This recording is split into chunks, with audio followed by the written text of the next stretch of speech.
Shalom Bapak, Ibu, dan Saudara-saudari yang dikasihi oleh Tuhan kita Yesus Kristus. Pada saat ini kita kembali pada Sapaan Gembala GKI Kota Wisata.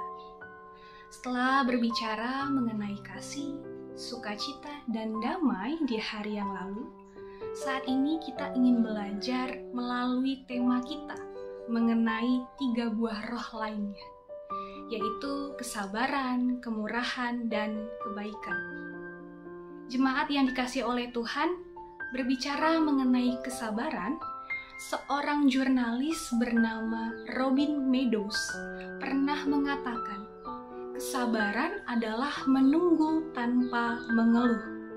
Atau dengan kata lain, saya memaknainya sebagai sebuah sikap yang menunjukkan ketenangan di tengah situasi yang menekan, sebuah sikap yang menunjukkan empati kepada sesama kita ketika mereka tidak melakukan hal yang sesuai dengan harapan kita. Sebuah sikap untuk tetap mendukung orang lain, atau dengan kata lain menjadi teman seperjalanan mereka dalam berbagai situasi kehidupan, dan sebuah sikap untuk tidak mudah bersungut-sungut ketika sebuah penundaan harus terjadi terhadap pekerjaan ataupun perencanaan kita dalam kurun waktu yang tidak sebentar. Dalam berbagai situasi dan kondisi yang sulit ini, orang sabar tidak akan mudah jengkel dan gelisah, apalagi menunjukkan sikap intoleransi. Selanjutnya, kemurahan. Kemurahan saya maknai sebagai sebuah sikap berbaik hati dengan sungguh-sungguh kepada siapa saja.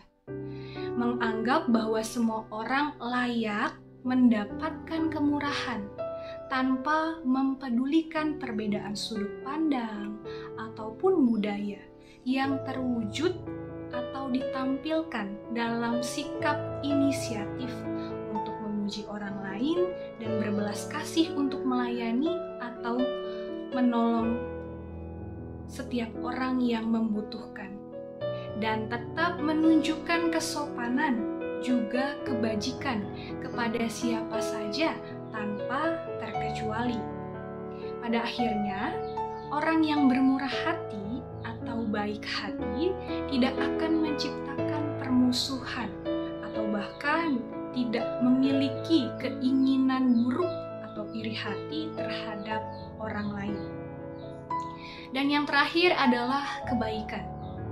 Kebaikan adalah sebuah hasrat murni atau tulus untuk membantu sesama kita. Kebaikan merujuk pada sebuah sikap untuk senantiasa mengerjakan hal yang benar dan berani mengajak orang lain untuk melakukan hal yang sama, yaitu kebenaran. Orang-orang seperti ini akan senantiasa bersikap sopan, jujur, bermoral, dan penuh dengan integritas. Jemaat yang dikasihi oleh Tuhan, ketiga buah roh yang kita renungkan bersama saat ini, yaitu kesabaran, kemurahan, dan kebaikan, menjadi indikator penting yang berguna untuk kita semakin meneguhkan identitas kita sebagai umat Kristen. Walaupun dalam pelaksanaannya tentu bukanlah hal yang mudah untuk senantiasa kita lakukan atau wujudkan dalam kehidupan kita sehari-hari. Tetapi ingatlah bahwa Roh Kudus akan senantiasa menolong, memimpin, dan menguatkan kita untuk tetap menjadi pribadi yang sabar, bermurah hati, dan baik kepada semua orang yang ada di sekitar kita dalam berbagai situasi kehidupan. Tuhan memberkati.